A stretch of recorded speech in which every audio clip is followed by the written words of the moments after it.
This is Get Real with Bob and Stacy, the show that helps you learn about the mortgage and real estate markets. Get the inside scoop from their expert list of guests and have some fun along the way. Now, here's Bob Gallagher and Stacy Alcorn.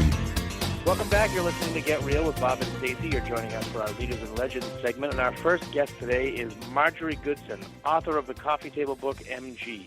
Welcome to the show, Marjorie. Thank you so much, Bob. Great to be on the show. So I want to give everybody a little more background on Marjorie. She is the daughter of Mark Goodson, creator, producer of some of the most popular game shows in the history of TV. Family Feud, The Price is Right, Match Game, To Tell the Truth, Beat the Clock. She recently published her first luxury coffee book called MG. She has been seen in Cosmo, Lifestyle Magazine, and Upscale Living Magazine. She lives in Beverly Hills. The book, and by the way, for anybody listening to our program, my bio is going to do not enough justice. You have to go to our website, marjoriegoodson.com, because the pictures will just absolutely pull you in. But the book includes 153 commanding and empowering images by noted Romanian-born art and fashion photographer Andrea Ratatouille. I'm probably screwed that up, but she is captured in glorious color, dramatic black and white, and stimulating tones the magnetic and glorious 55-year-old Goodson. Holy cow, that's you, Marjorie? These pictures that I saw? Me. That is me, Holy cow. I didn't even realize that until as I was reading this, but that's why anybody listening has to go to Marjorie's website, marjoriegoodson.com. So first of all, wow. Tell us all about the book, Marjorie. Thank you so much. First of all, the response, I'm not even sure I need to say anything else. I could just hang up right now and I'm in heaven. So thank you for that. It's always wonderful to hear yourself sort of coming back at yourself. But no, I was sort of thinking about this because it's been asked to me, why MG? Why did you do it in the middle of your life? And certainly the book itself, the goal to create art was certainly there. I've always been a dancer since I was a little girl. So the opportunity when my daughter went off to college, and of course I had to deal with the empty nest syndrome, which so many women have to deal with. And I thought, well, I'll throw myself back into ballet, which was my first love of my life, and my second love being jazz. And I did that for about 2.5 years. And then the idea of this book came to me because when my daughter had gone off to college, I had created these coffee table albums that were really more like photographs of her horseback riding. She's an amazing equestrian. So I remember doing that, and I thought, I could do something like that, but for dance. But, of course, never really realizing the extent and what it would take for me to do that. And it was really going to just be one book. It never was meant to be published. And so when I began working with Andrea Ratatouille, because it's still taken me forever to figure out her name, and, of course, the amazing Torsten Witt, who is from La La Land, who does the hair and makeup, and the girl with the dragon tattoo. I have such an amazing dream team.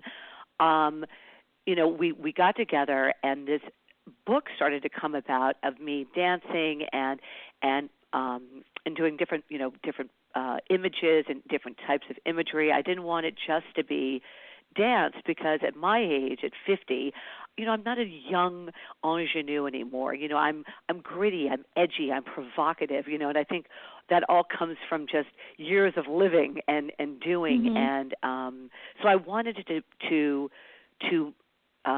show me at the age that I was, which was 50. And it did, and I'm so proud of it. And I'm so proud of it. In fact, I'm going to torture myself, and I'm doing another book called MG2. So, which is even more insane and deals with a lot of paint because I'm also an artist and I paint. A lot of people don't know that, but so I wanted to use paint as what I call my dance partner. So that's going to be a lot of fun and very messy. So, do you still dance? Oh, I do. Oh, absolutely. I take ballet and I do mostly jazz classes now. But I have been injured. I've been injured, so it's a little difficult. Okay. Because I want your legs. Like, is that from? So, for example, like I've never been to a bar class, but bar is off of like ballet, correct? Yes. It's a wonderful combination of the sense of it brings in that dance element. So working at the bar, doing pliés, Yes. doing leg extensions. A very good friend of mine named Marnie Alton, who is amazing out here, if you ever come out to Los Angeles, and she does an amazing bar class and is very sort of spiritual and sort of it incorporates everything, the mind, the body, and all of that. So, right. But I do, strictly jazz classes, and then I do a thing called gyrotonic, which I don't know if a lot of people know about, which was developed by a dancer for the spinal health, and because he had a spinal injury. So I do that. I train and pretty much torture myself, Stacey, on a daily basis. I don't stop moving. Yes, but you can see it in the pictures. They're phenomenal. Now, I know that this book is somehow connected, or you connected it to the Actors Fund Career Transition for Dancers program. Can you tell us about that program and why you support them? Yes. Well, actually, it's for my second book coming up, but it's really I've always been very philanthropic, and I think one of the things is that when I started creating my own art, I also wanted to, once I saw the reception of how this book was being seen and that I could actually have a voice with this book, I really wanted to give back. And so I thought, what better? Someone told me about the career transition for dancers and that it was under the umbrella of the Actors Fund. And I was like, bingo, like this couldn't be more perfect for me, because as a dancer, someone who is also in transition in her life, moving through her life, I thought this is perfect. And what it is programs that deal with for dancers who have been dancers in professional and otherwise other means, and they're moving out of that career and looking for another career, another opportunity in their life. And what it does is it sort of allows this seamless transition, both psychologically and and otherwise, to go into another phase in your life. And I thought, this is so custom made for me. I can't stand it. Like, you just sort of wait for those gifts.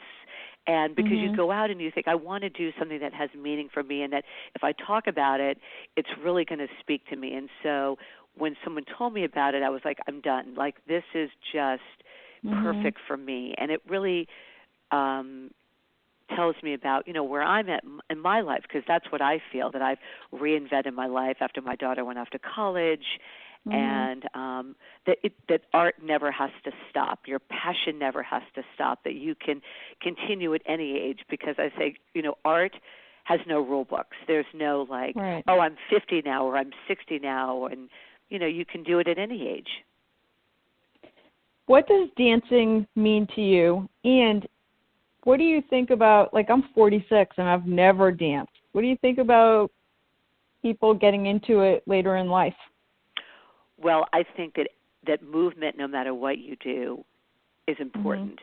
So naturally for me, dance is my first love. I always say, try it.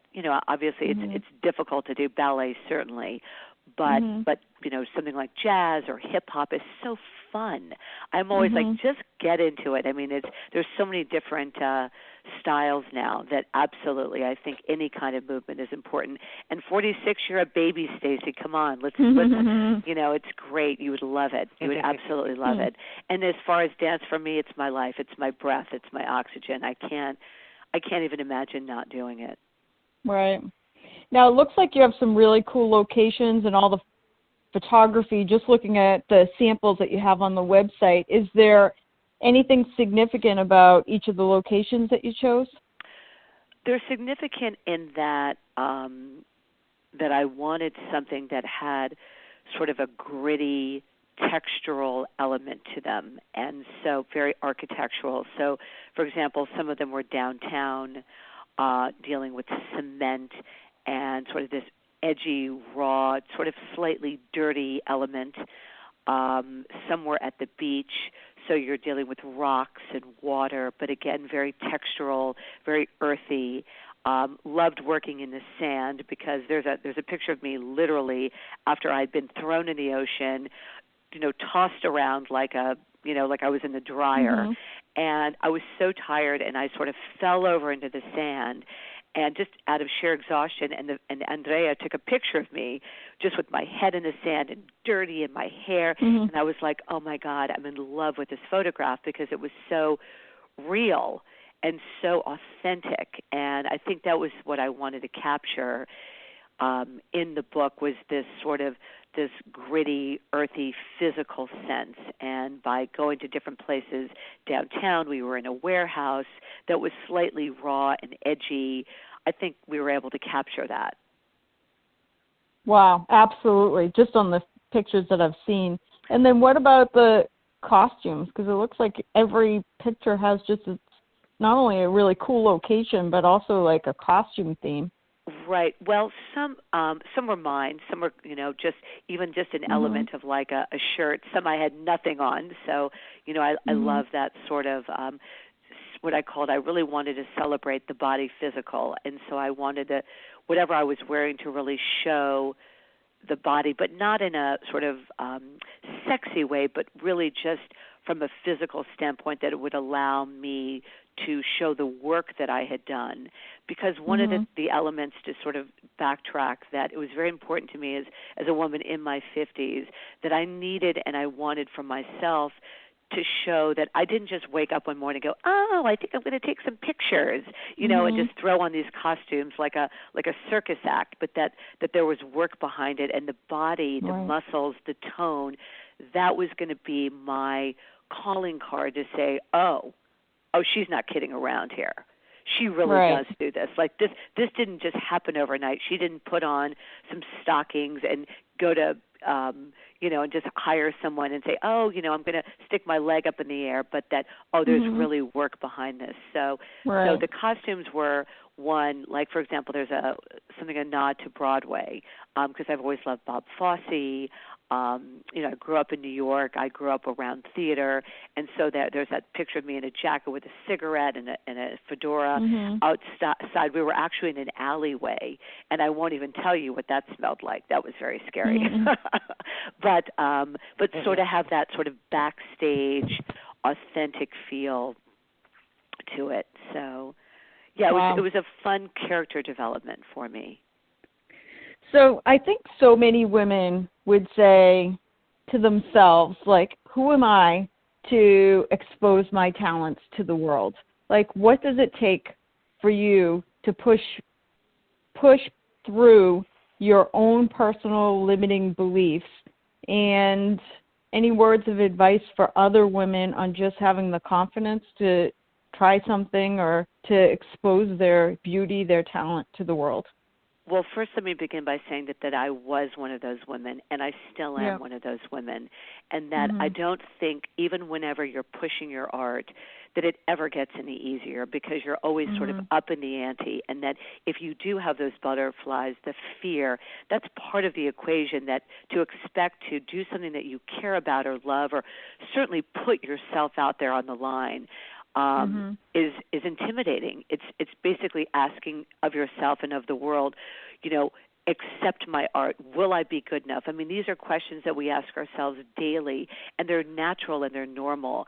And the thing is not to try to rid yourself of your fear, but to bring your fear along with you, to do it in spite of your fear. Because I can tell you, I mean, every time before I do a photo shoot, I cry. Right.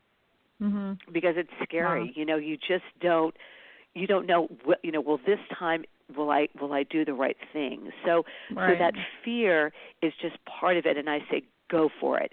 Jump in there, do your art, because what you're going to get at the other side of that rainbow, and that sounds so corny, but honest to God, is this empowerment, this fulfillment, this oh my God moment where you say, I can't believe I did it. And that sort of self-esteem that happens, that you just can't even, that filling up your creative tank, it's an undescribable feeling, but it only comes from doing it. You can't think about it, and you can't wait until what I call the confidence fairy, which doesn't exist, by the way. comes and sprinkles confidence in your eyes. As I say, I still don't have confidence. I do it. I'm always doing it sort of with this, like, oh God, I don't know, and I'm scared, but you just jump in, and it really is just the most gratifying feeling. I mean, I shake after I do it. I'm always crying after every photo shoot I do. I break down and I cry because I'm like, I look back and I go, my God, I did that, and it's just remarkable. Wow. All right, we only have 2 minutes left, and I know that when I saw your information come through, I did Google your father, Mark Goodson. We mentioned him at the beginning. He's basically an icon in the television world. Tell us the one, and I'm sure there are a bunch, but tell us one key thing that you learned growing up with a TV icon. Well, I grew up with a man that was hardworking, creative, loving, who never believed in taking shortcuts. His basic, primary work ethic was just that you had to, approach everything as it was. And he just worked very, very hard and was fair and honest, and that's how he approached his life. That's how he approached fatherhood. That's how he approached his work. And he never stopped. He never rested on his laurels. And I think, with his passing, I've adopted those philosophies, and I live and breathe his words every day. He lives with me, inside of me. That's awesome. and to never stop, just to keep going. That's great. So thank you so much for joining us today, Marjorie. Anybody listening, please go to her website, Marjorie Goodson, GOODSON.com, MarjorieGoodson.com. Check out some of the photos, and all the information's on there, so you can download or to go to Amazon, Barnes & Noble, Books A Million, IndieBound, to pick up a copy of her incredible coffee table book, MG. Thank you so much, Marjorie. Thank you, Stacy. Thank you, Bob. Thanks, been great. Marjorie. Thank you for letting me carry on. You're very welcome. It was great having you. Thank you so much. I really appreciate it. You're very welcome. We're going to take a quick commercial break. We'll be back with more Get Real after this.